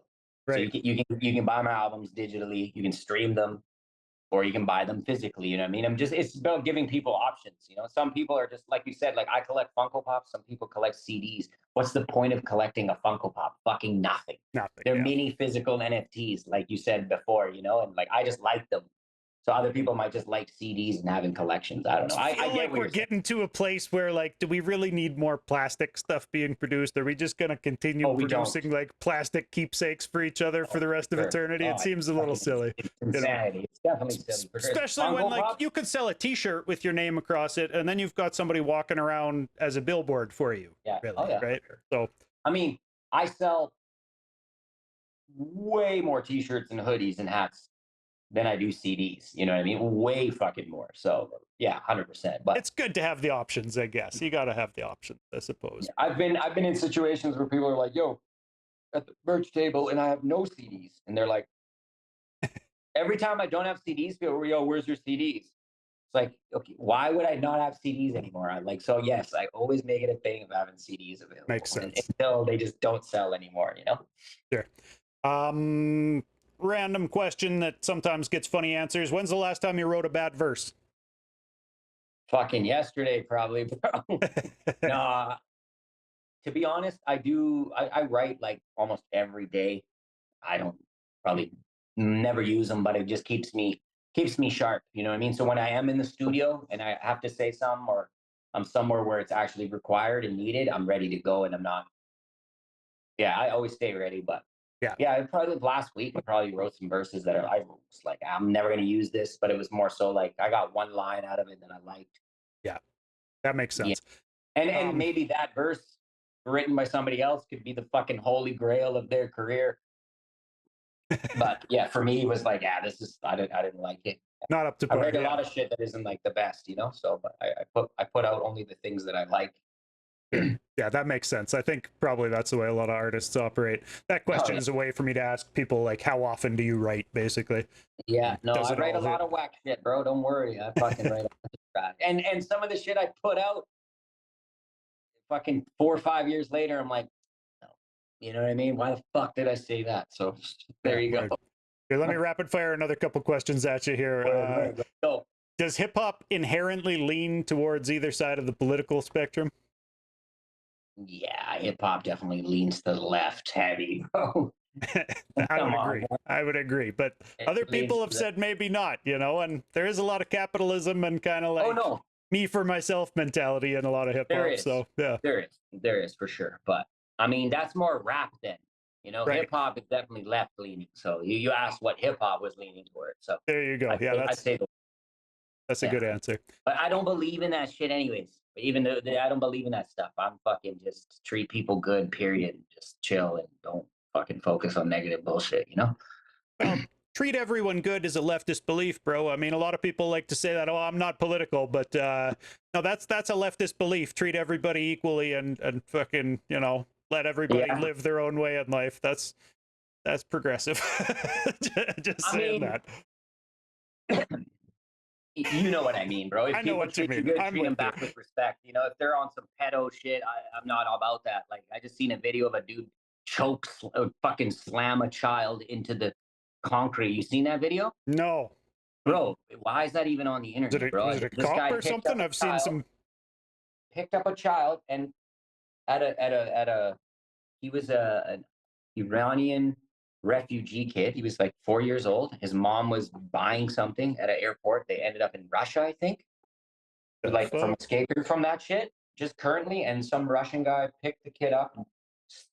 I've never seen something so fucking vile, bro. And just and the kid's in a coma now, bro. Like That's he's fucked. fucked up. 3 years old. I So I'm thought the saying, Russians were the ones backing Iran, aren't they? no, I know he's like they're saying he's like mentally unstable. It's brand new, bro. Check That's this shit out. It's fucked crazy. up. I don't know. I might Uh, rather not see it, I no, no, guess. I meant like follow up on the story. Don't watch it. I was shocked. I didn't know what the fuck I was watching. It's insane. I wish I didn't see that. But what I'm saying is treat all people equally. Like a guy like that, if they treat you with respect, treat them back with respect, no matter where they're from or Word. Yeah. even if their opinions vary. I know you're doing rapid fire questions, and I'm out here fucking pouring my little heart out. No, it's all good, man. I appreciate hearing your insights into some of this stuff, man. I don't This know is why all I'm just promoting. Of conversation starter stuff, right? course, of course, of course. Yeah. How about this? What's the most annoying thing about being? Normally, I ask a Canadian rapper or a rapper in Yeah. Canada. So let's do it that way. What's the most annoying thing about being a rapper in Canada? What's the oh? Or you know what? I'll say MC in Canada because we already made that distinction. You know what, man? You said it, bro. The long fucking road, Yeah. the touring is like you do so 20 hours of driving. Sometimes you play for 30 people, then the next night it's 40. Then you get a 200 banger, but you just put in like 200 hours of driving. It's very tiresome. That's what I would say. It's really tiresome to just be on the road. The road life in Canada as an MC rapper, very annoying, bro. It's crazy. That makes sense. That's why it's so important for people to buy merch at the live shows. So that there's gas money So and food money and everything else, hotel money to get to the next fucking place.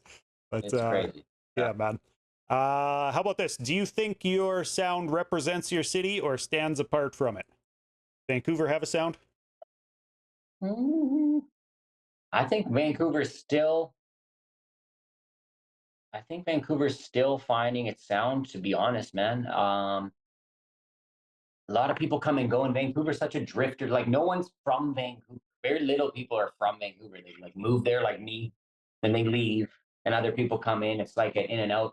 Not everyone, you know what I mean? Like the yeah, I find like we're still finding our sound there. I don't know if my sound defines that city. Also because like I've just moved around so much. I tell you one thing, I have the sound. A lot of my sound is without Vancouver and me having met the artists that I work with now. I wouldn't Yeah, be able to make the music that I make. So sure, it's a part of the Vancouver sound and scene. But as you can see, there look at Snotty Nose Res Kids, Sunreal, Merc. Those guys all make completely different fucking music. Me, I make completely different music from all of those people. You got 100%. Messiah, you got Hungry, you got the Money Hungry crew. They all make different sounding music. So maybe that's the sound is everyone has their own little identity. You know what I mean? But as a collective, I'm not sure. I really don't know. Maybe I'm completely wrong, but No, I that's find fair. like I think it's a pretty diverse sound. I mean, I think most cities at this point have a pretty diverse sound. Just yeah. the internet made it that way. Everybody is influenced by so many different things. Mhm. I will say that on tomorrow's episode of After the Smoke is Clear, I played your remix of that Love with Quake on it. So And then that transitions into Freelance Flint. He's got a new album out and a track on there called Love. And they both happen to be at the same beats per minute. So Serato showed them to me, and I was like, fuck yeah, we're going from That's Love to Love with Freelance Flint. But shout out to uh, Freelance Flint. Yeah, yeah, yeah, yeah. yeah, man. I know you guys have worked in the past, and yeah, you mentioned his studio and stuff. So shouts to him Mhm. for sure. Definitely. All right, man. So I got a few of these how important questions. Do you mind sticking around for another 15 here? I know I kept you I'm longer good, than bro. we've I'm talked about. good. Okay. You're still paying me for this, right? Yeah, big money on the way. Any day now. The check's Sick, coming in sick. the You mail. know what, bro? Call it even. I'll send you some CDs. All right, I'll stack them in my crate of CDs in Yeah. storage where it collects dust. Put your cups on them. Yeah, yeah. Thanks, John. Great Yeah, coaster. but 30 years from now, maybe those collectibles become worth something. So I'll leave the Yeah, shrink cost like wrap on them, and it'll be great. Um, okay, how important is leaving your home city to grow as an artist? everything. Fucking absolutely everything. Like again, I'm in my 30s, late 30s, and I'm out here doing it again. I've lived in different countries, continents, cities. And I've always moved around for the pursuit of growing my music and just also like I find people that move around a lot and travel have more to say. They see more things. Their music's more interesting, so it helps the music, but it helps build the fan bases. And just by shaking hands in different countries and places and cities, people get to know you. It's very important because we're in a people business. So if you meet people face to face, they can like judge your character and your vibe.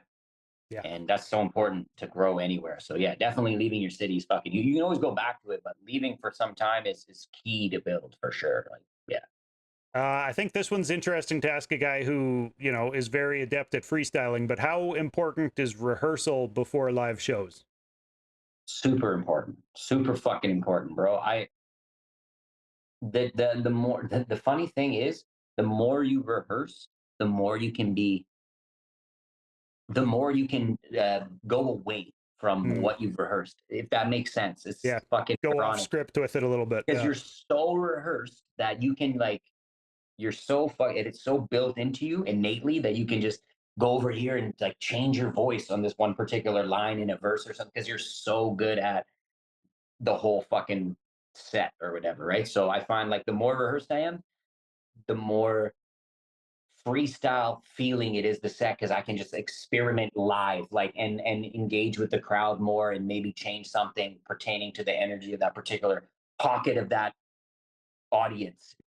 It's very important to rehearse. I love freestyling. That's a whole different thing. But rehearsing, the more you do, the better your performance is going to be, and the more natural Yeah. you can be. If that makes sense. I That don't even makes a know. lot of sense. No, I know exactly what you're talking about. The more rehearsed you are, the more you'll be able to well, get back to the rehearsed part after an improvised part because it's muscle Okay. memory to just get back on track or whatever, right? Muscle memory, man. Yeah. Everything. Yep. Yeah. Right on. Yep. Just real quick, you kind of touched on this. It's kind of just a funny, never-ending topic for MCs. How Yeah. important is how you hold the microphone? It's really important, man. Like I said, when I was young, I was cupping mic. I didn't even understand like proximity dynamics, anything on a mic. Yeah, it's important. Do you bring your But I own must mic say, to venues, or do you I use used whatever they to, but got? then I've lost them too many times. Like they get stolen and shit. I'm like, I'm over that, man. I Yeah, just put it in the contract. This is the mic I need. Nobody fucking touch it. It's only me. nice.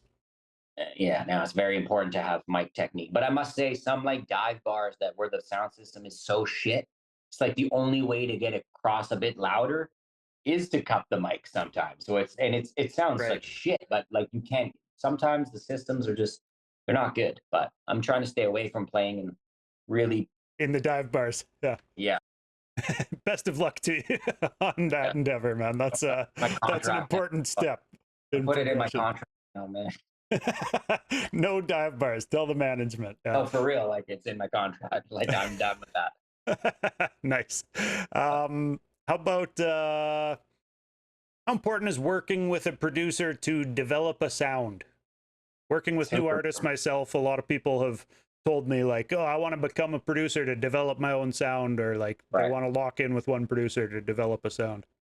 Super important. Super important because it lets them grow, lets you grow, and then that's how you can learn. Like you can go work with other producers, but when you lock in with one guy or girl, I guess whatever it is, you understand what it is for it to meet like chemistry, like what it means to build chemistry. You know what I mean? What it's because chemistry you can get right away, but it also can take some time. Even if you get it right away, after 10 years of working with that same person, it can be insane, and you learn so much from trusting someone else in what they do. Like I told you before, like my engineer is also my producer. Like Ira Evan Right. does a lot of it, and I trust him so much that it becomes it's great because I can just focus on what I do because I have so much trust and vice versa, where it's just like the producer trusts me so much that when we just both are hyper focused on what we do, and then when we put it together, the outcome is just fucking insane because of the trust. So yeah,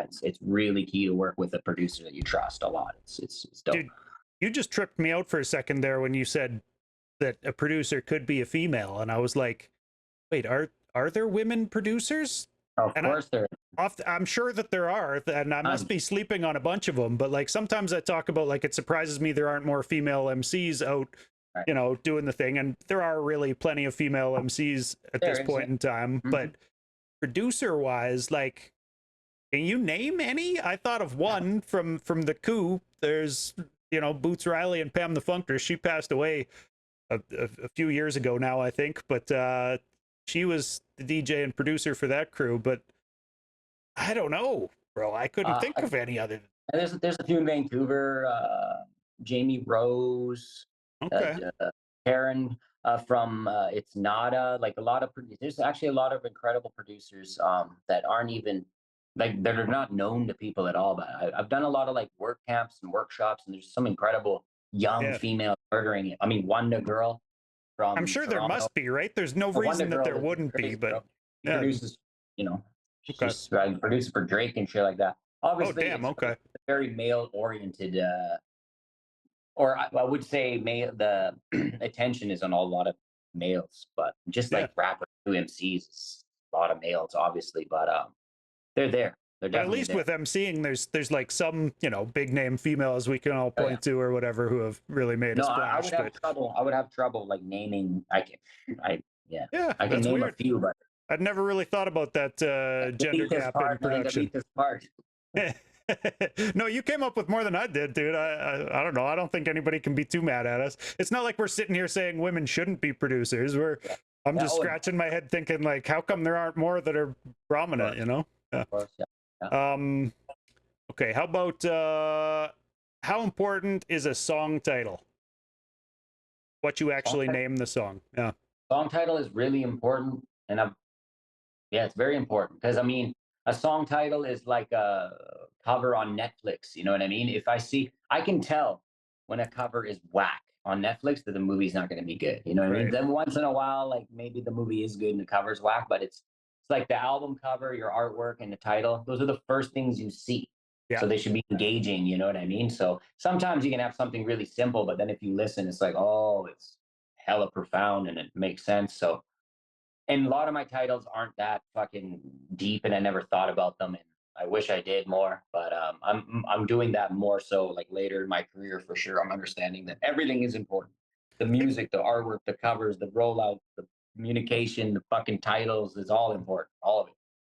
There's definitely like a few schools of thought on how to name a song, and some guys will just like take two words from the chorus and that's the name of the song, which I Right. think is smart because people can then That's find the smart. song if they hear the chorus. But But that's important. That's yeah, important, you know. So those are like important keywords that stand out that'll bring you back to that record. You know what I mean? But yeah, for yeah, sure.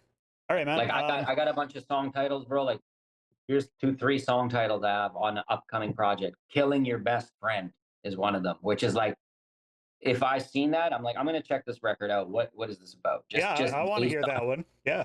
that's what I'm saying. You know what I mean?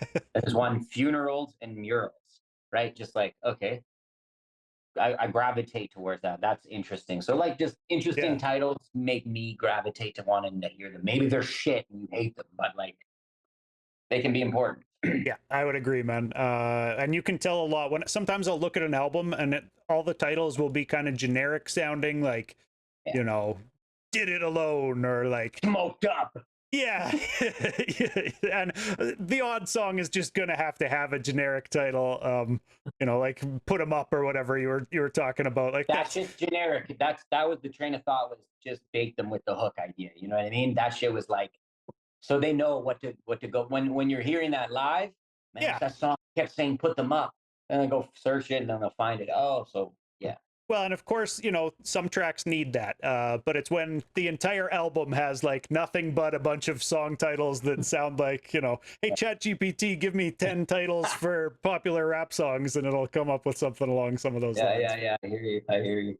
Yeah. Okay, so I've heard you mention grants a couple times in lines. I can't think of the line specifically off the top of my head here, but how important is getting grants for a Canadian artist? Canadian artists getting grants is huge. There's a big reason why I'm able to do what I do. It's definitely helped me put my name on the map, put me on Factor, Music BC, Creative. It's really important. Yeah. Yeah, you got to definitely utilize your resources in Canada. We're blessed to be able to do that. So definitely do it because you take yourself seriously, why wouldn't you try to apply to get some kind of additional funding so you can actually execute a project that you Yeah. want to do that you don't necessarily maybe have the funds to? You know what I mean? Do So they do artist grants over in Europe? I know, in they do in a America, few everybody countries. looks at you like you're crazy if you tell them that the government pays artists up in Canada. But Yeah, they do in France. They do in France. I think in okay, Germany a little bit, but I'm not too knowledgeable. I'm not applying for anything over here. Like no. yeah, sure, fair enough. I also don't really get a lot of grants. I've gotten a few, you know what I mean? But yeah, that's a whole other can of worms that I'm not even going to get into right now because that's a whole podcast on its own or interview, whatever you want to call Yeah, it. yeah, for sure. Let me ask you this one as a kind of follow up. I heard a bar where you say something about being too gutter to get a Juno. I think Yeah. was the line. And so, how important is winning industry awards, whether To be Junos honest, or lower level? I would love to win a Juno. I would love to win anything. An award is just an acknowledgement of your work in a different light from a different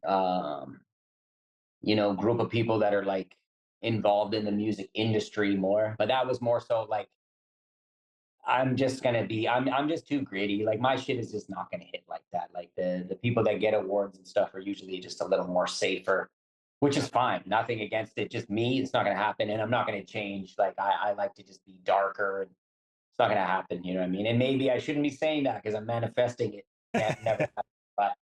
But to me, I mean, having an award that would be dope. I would be blessed to have an award like that, but it's not everything for me. To me, it's really about just the music. And I'm not saying people that win awards, Junos, Grammys, aren't doing impactful work and changing the world. Like I'm not saying that. Yeah, I of just course. the music that I make for in Canada that was a Juno reference is like I just don't see it happening. I see the winners, and yeah, there it's not. It's usually more like safe music, which I is mean, nothing wrong with sometimes, that. but like you said, you never know. You could win it. If Snotty Nose Res Kids aren't making particularly safe music, and we were giving them props on their Juno earlier. So Not, but the thing is, Snotty Nose Res Kids is a whole other thing, man. Snotty Nose Res Kids are literally holding the flag for an entire group of people 100%. that been misrepresented and haven't got any fucking acknowledgement ever. So like for them, it's even it's like I love it. Yeah, That it's important for the dope. national awards to push their message That to me is and dope. Like that to me, if I platform could them. give an award to someone, I'd give it to them. It's Yeah, like they're so inclusive with so many people. Their music is sounds really good. Shout out to Jamie Hughes again and for mixing it all. Same engineer as me. yeah. Um, they just have all the elements tied together: the art, the fashion, the fucking progressiveness. They're really like about helping people, and they're positive people. I know them personally too. They're great people. D and Q are sweet ass people, man, and they deserve that shit show. So. Hell yeah. Uh, How about this, man? How important is social media presence? I ask you because you are, like I so I said don't about care about Threads, that, man. somebody with an actual social media presence who uses it. I'm dope enough. I don't need that, man. Fuck social media, bro. No, it's important. I mean, how am I going to communicate me doing shows abroad, here, there, or announcing I have a single or music or launching a fucking new collection of merch? It's super important, man. And my presence is very minuscule compared to so many other people, but obviously I wanted to grow, you know what I mean? But like I said, I got really hung up on is my shit not growing? It's stagnant. And I'm just not the best at social media, to be honest, bro. Like I drop a lot of content, but I always just do what I don't do it for like I've never tried to do some like trendy kind of stuff. Right. Like I'm not good at it. Maybe that's why I don't do it because I'm not good at it or I don't have the patience for it. I'm just I just show off my art with the aesthetics that I like, and that's what's important to me. And the lyrics that I have, the music that I do. I saw you have a particular hate for TikTok, and Oh, I share your hate for TikTok. TikTok is supposed to be the platform that we all grow on fastest, according to what you read I'm just online and shit stuff. on it. But like, I I, post. I'm shit. I'm shit. I'm fucking shit. I hate on shit that I can't figure out. Just like, yeah, I just if someone's like, yo, if I post a video on TikTok and it gets 2 million views, I'll be like, yeah, what's up? But yeah. I don't The know what clips from Flying Formation here always do better on Instagram, and I think it's because like on Instagram I'm being followed by 1,500 people who are actually into Canadian hip hop. right, It's right. that's what they're looking for and when they're scrolling. Whereas I don't think a lot of TikTok is. Like I often joke about how on TikTok I'd be more popular if I took a Sharpie and like made my elbow talk, drew a face on my elbow or something, you know, like Yeah. just Or like, random shit seems to be what people want on TikTok. or punctured out your eye with one of the Jiffy markers or something. Yeah, the mishap video that'd blow up for I don't sure. know, man. I'm not good at it. I just straight up, I'm not good at it. I need to be good at it. But Yeah. yeah, Well, it's just one of my weaknesses is my don't be social too tough media. on yourself. I'd say you're better on social media than a lot of you know, indie artists are anyways that I see. Appreciate it, bro. I Yeah, just man. meant the importance of the growth was the question. How important is social media? And like it's really important. You know what I Yeah, mean? So 100%. blessed to have it, blessed that people fuck with me, you know, and even the numbers that I have. Like, do I want to be bigger? Yes. But yeah, Yeah. fuck, it drives me nuts, though it does.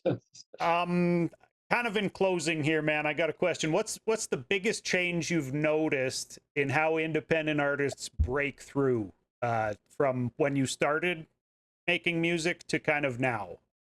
I mean, it's kind of an obvious answer that it's through the internet or whatever, but Yeah, I mean that's yeah, bro. I'm gonna give you the old generic one. Like I started before there was Instagram and YouTube and all that shit, you know. So again, that which I had to come up with audiences and crowds and open mics and all that shit. Now it's like draw lips on your elbow and you can go viral, and then you can there use you go. that to leverage into just showing your other stuff. So it's a whole different mind fuck. You know what I mean? Yeah. Yeah, that's what I've noticed. You know, I know guys that have been doing music for 6 years, and I've been doing music for 25, and they're murdering me in the views department. Millions, half a million followers, million followers. It's like, what Yeah. the, you know? Yeah, some people they get right into it and have that viral moment and that's the kickoff. But Yeah, and yo, hats off to them. Like, I wish I can't, you know, but that's the difference that I see, which is dope because it doesn't mean that you need to put 30 years of work in to get noticed. Like, if you're dope, you're dope, and it takes you 3 years and then you blow up because of TikTok, sick. yeah, But the other side is there's also so much trash that's just like super popular, and not just in music. yeah, everything, right? Yeah. Opinions and all sorts of different yeah, whatever else on the social Yeah, media for sure. Okay, so before I let anybody out of here, I ask, can you right. describe your local hip hop scene? So it would maybe be fun if you could contrast Vancouver to maybe some of the European places that you're familiar with. Um, Vancouver hip hop scene. Damn, man, I kind of broke it down like few minutes ago, and it's I'd say the Vancouver hip hop scene or music scene or hip hop scene. mm, let's go hip hop scene. I'd say the hip hop scene is really really diverse in Vancouver. There's a lot of talent, but like again, there's no like defining sound, and I think that is the style. Like it's a very multicultural city. There's a lot of different influences from different cultures and genres and ethnicities in Vancouver. So it's a big melting pot of all of that, you know, and that just kind of spews out into the music, and everybody just does their own thing. And I think the West Vancouver hip hop is a really do it yourself type of hip hop environment. Like just Right. do you and push it as far as you can. But it's also realizing that doing you, it doesn't mean you have to stay in your own lane. You can go and tap into other people's lane. Like I go work with so many different Vancouver artists, singers, different rappers, like guys that have got bars, that guys that do the melodic trap shit, that mumble, that guys that I do music with, or like when I do shit with Snack, maybe those fans fucking hate when I go work with motherfuckers that are like Right. doing some mumble shit that, you know. Yeah. So that it's all about just pivoting, keeping your integrity and pivoting lanes. But in Vancouver, I think people have really began to do that. They're like, they're over here, then they're over there. There's a lot of experimentation going on, which is cool. And blending things That's a is all. smart strategy, man. There's no reason that people have to stay in one lane, I don't think, you know. Yeah, I mean, like you don't got to trend hop, you know, you don't got to do fucking whatever it is that is popular, but just if you're feeling this, I mean, I like melodic new age hip hop just as much as I like fucking like boom bap shit, you know what I mean? So what I Yeah. have to one. Like, no, I want to do all the shit in between and all that stuff. So, For real. Yeah. but I think Vancouver's really good at that, like more than other cities. They're like open for people to be working here and then here. It's growing more that way. That's how I would define the Vancouver hip hop scene. Is it's quite okay to like work with different genres within hip hop in the Yeah. city. Yeah, that's a good answer, man. Good insight. Um, Anybody you want to shout out from the scene who people should be up on? I mean, we've named names already, but just if you want to rattle some off here, I always like to share the spotlight. Okay. Obviously my guy Hungry on our new album coming out with Eng producing. My guy Messiah, Gallery of Saints. That album dropped 2024. Yep. Crazy. Freelance Flint, IR Evan, the Money Hungry crew, the whole household crew. Starkore, Mason Rex, Imperative. Craig Gower, the Matote Art Gallery, Meeks up North. Um, Damn, man, there's so many good, talented people that I'm missing. Also, people that I want to work with. Shout out to Quake. Shout That's out the to next AO question Biggs, is name somebody you haven't collabed with in Canada that you want to. AO Biggs, Sazy, Danielson, Those would all be Raz dope. Fresco, Yeah. Scratch Bastard. I want to shout out Flip Out, DJ J Swing, Jamie Hughes, Snack the Ripper. I mean, I've worked with Snack. I'm just shouting out people that I've worked Sure. with, have worked with. Yeah, Yeah. there's so many. Like, it's a rich talent pool in Canada. People are gonna be pissed if they watch this. You didn't say my name. Sorry, bro. I can't think of It's everybody. tough on the fly. Yeah, Young no. Stitch. Yeah, Corduroy Floyd, Tion Gibbs, my homie Dizzy is dead, Just Freed, Damn, that's a good list, man. That's a Raven good Island, list. Breezes, Kripal. Fucking, we go on for days, man. Yeah, for sure. Yeah, hell yeah. Shouts to Ray and Kripal. They've both been on the show. And yeah, a bunch of those artists you named have been on the show, actually. Hell yeah. Yeah, Imperative, Freelance Flint, they've been on. But yeah, yeah. lots of friends in Canadian hip hop up here and lots of very talented people. Any shows or, well, when's the next show that people should look out for, I guess? Let's say that. Well, Portugal. I mean, yeah, yo, fly out from Canada. No, the next show is at B Leza in Lisbon, in Portugal with Onyx. Then we're doing Spain, Malaga back to back. Then I'm in Bulgaria, Berlin. I got a show, London, then in Bari, south of Italy, Moldova. How about this? Any plans on coming back to North America? Do you just live in Yes. Italy now, or where's home base for you? I'm based in Italy right now. Even though I'm in Germany right now, but Sure.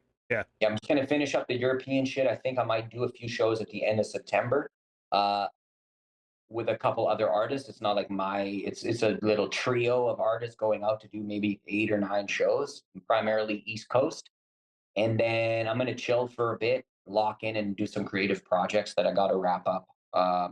And then early 2026, I'm not gonna announce it yet. I'm gonna do a fucking probably a very big, my biggest headline junk tour back to Canada tour is looking like late February, March. It's gonna be coast to coast with Nice. a brand new album dropping that I haven't mentioned yet. That's already done. So yeah, I will be back late 2025 and then early 2026. Yeah. Let me ask you just kind of one current events, I guess, question. Any plans of touring in like the divided states of America as it currently is right now in the near future? Yeah, there's talks right now of me going there this year, end of this year still. Just Okay. talks. It's not super concrete, but I'm always working on multiple. There's Australia that I'm talking about right now, the States, Canada, and finishing Europe. So Dope. whether they happen, I don't know. That's not fully on me. I mean, Of course. logistics, finances, this, that. But yes, I am. I've toured the States a couple times. Shout out to my guy Hungry with Abstract Rude and Musab, co-founder of Rhyme Sayers. We did yeah, that was actually really crazy. That was an eye-opening experience. But yeah, I want to get back to the States. I definitely have not toured the States enough at all. So yeah, I need to get down there. All right. Well, there's a few variables in play at this point. We'll see if what wars break out here over the coming months and years. But yeah, hopefully it stays peaceful and you can get down there and do those shows because lots of population down there. I'm sure wants to see your music. Where can people find you on social media most often, man?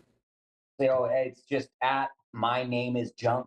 Literally, that's like my social media handle. Way easier to find. There's too many junks. Junk 123, Junk this. So it's just at my name is Junk. Yeah. on any social media handle, YouTube as well.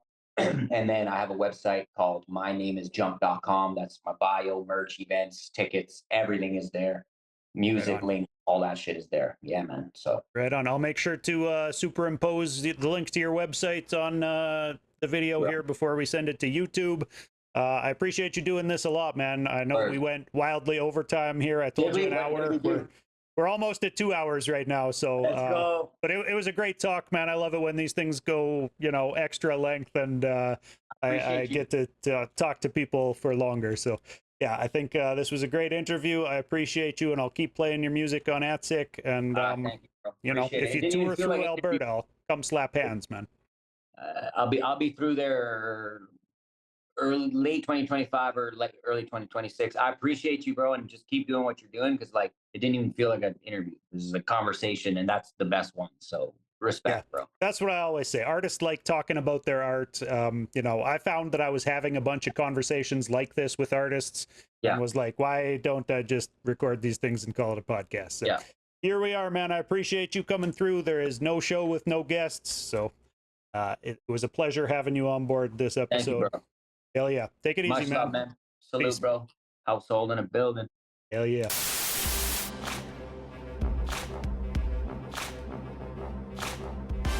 All right, everybody. So if you're watching this on Twitch, I appreciate you being here. I saw a couple people in Twitch chat. Always a lot of love for people who actually come through on Twitch.